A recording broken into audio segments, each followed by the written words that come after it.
Welcome back to another episode of Misplaced Garage.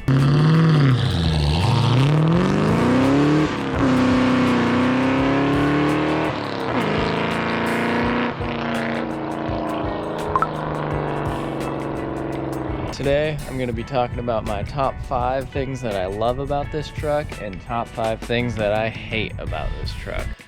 So to give you more detail on this truck, this is a 2005 Dodge Dakota SLT with the 4.7 liter V8 automatic transmission, and it has 81,000 miles on the clock, if you guys can see that in the sunlight.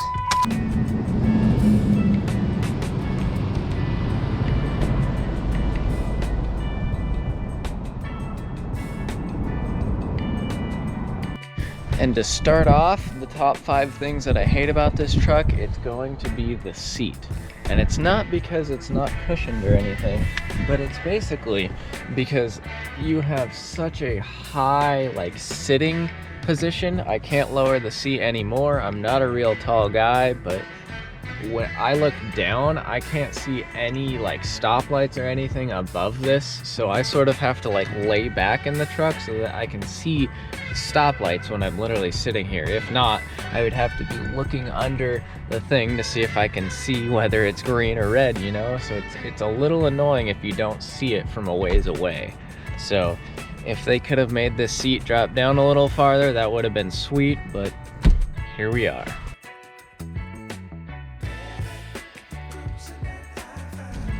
The next thing I hate about this truck is the fact that literally everything breaks. I will explain further with this. So this truck only has 81,000 miles on it. I bought it at 60, and in about 20,000 miles, it has broken the transfer case shift motor. It's broken the windshield wiper fluid reservoir feed motor, so it doesn't spray fluid. It's also the fuel pump now sends a check engine light every time that I fill it up, basically saying that the fuel level is too full. I'm not really sure how that works, but it is what it is. The transmission mount itself failed, so the rubber is no longer there. Keep in mind, this is pretty much a rust-free truck, so there's nothing wrong there. It wouldn't have rusted out or anything like that, but there's just numerous things that has failed on this truck that just doesn't seem like it should have failed within 80,000 miles.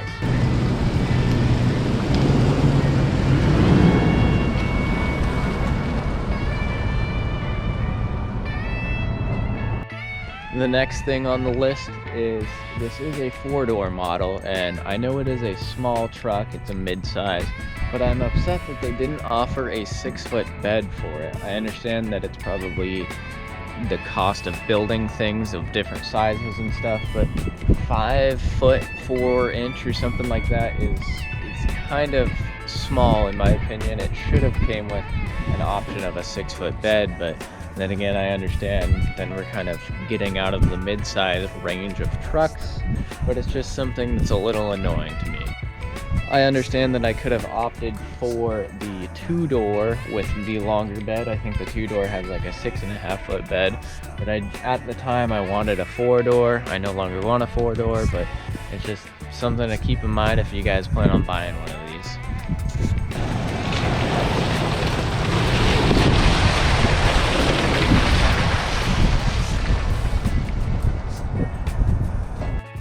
The next thing that I hate about this truck is the fact that there is pretty much zero aftermarket support. There's pretty much tires and maybe a set of rims is really all that you can and should do to this truck. And I say should because that leads into my fourth or fifth point.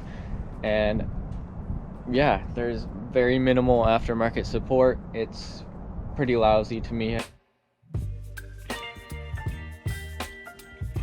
My fifth and final reason why I hate this truck is the fact that the front suspension geometry is horrible.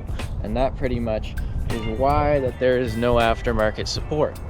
When you lift the front suspension, the whole thing is basically stressed out to the max unless you do some extreme modifications, which there are options for that, but you gotta be spending lots of money to just lift the front end of one of these trucks. I don't know about the earlier generations, but I know these third generations have horrible geometry. I lifted mine about 1.5 inches in the past, and it actually broke the whole spacer.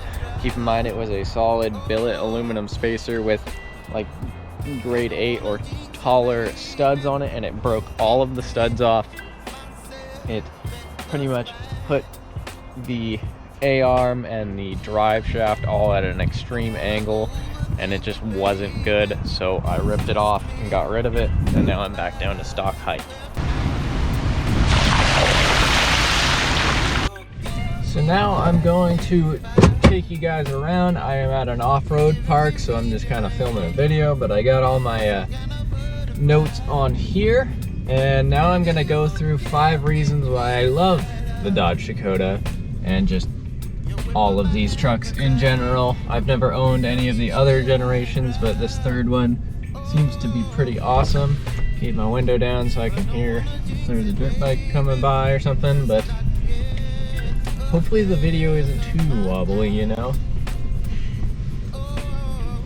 First reason is going to be it is the only small truck with a V8.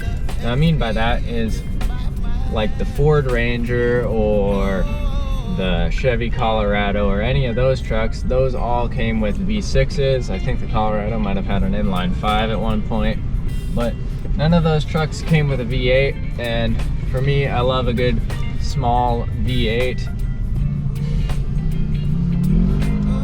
There's lots of reasons to have a V8, and I just enjoy the power behind them. So my next point is going to be the price. These Dodge Dakotas are so cheap for what you can get them for. I mean, this truck didn't cost all too much for me. This truck was somewhere in the neighborhood of 10 grand, and I think a truck for 10 grand with only 60,000 miles on it is pretty dang good, especially in today's market.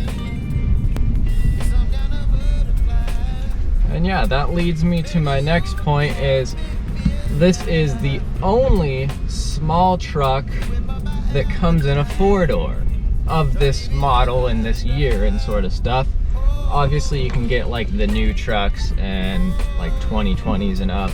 A lot of those have 4 doors, but of this generation, you look at the Ranger, you look at the Colorado, maybe a couple of Toyota Tacomas came in 4-door, but it's just nice to have 4 doors a lot of the time. Now that I've owned this truck, I don't really see myself ever buying another 4-door, but it's an option if you're looking for a Dodge Dakota, and I think that that is a nice option to have. My fourth point is going to be that when optioned correctly, these trucks can actually tow and handle quite a bit. I know that if this truck in particular had the 373 gears in it, I could tow about 7,000 pounds. This truck is spec'd out now to about 5,600 pounds, which isn't all too much, but it's something to consider. 5,600 pounds is a lot compared to other vehicles of this style and this model. Once again, going back to comparing it to the other cars in its class, this is a pretty awesome machine for the price. Leading me to my fifth point of why I love this truck is it's got the V8 under the hood and all that sort of stuff, but it actually does pretty dang good on gas for the most part. I can get upwards of 20 miles to the gallon on the freeway if I'm just casually cruising, you know. I mean, I'm not always casually cruising, but 20 miles to the gallon out of a 4-door truck with a V8 is pretty dang good in my opinion. Anyways guys, that'll be the end of this video. If you like my videos, please like, comment, and subscribe, and I will see you in the next one.